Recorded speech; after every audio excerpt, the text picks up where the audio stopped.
At sa video ito ay pag-uusapan natin at i-guide ko kayo on how to instantly transfer money to ShopeePay using GCash wallet balance.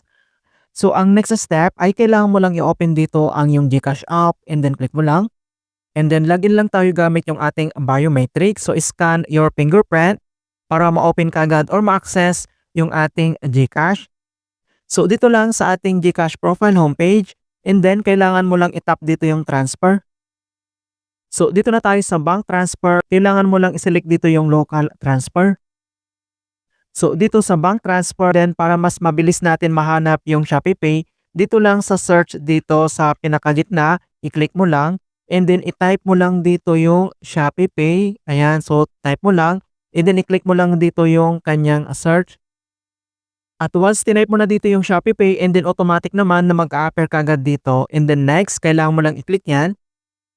Then dito na tayo sa bank transfer and ShopeePay.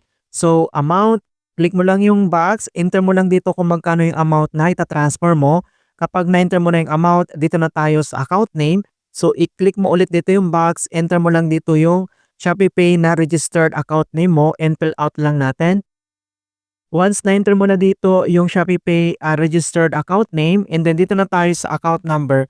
So dito naman ay kailangan mo lang i-enter dito yung ating mobile number na registered sa ating ShopeePay account and then fill out ulit natin.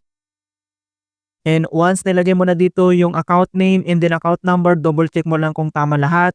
Dito naman sa baba ay makita mo dito yung 15 pesos na transaction fee will be charged per transactions kapag okay na lahat and then itap mo lang dito yung send money.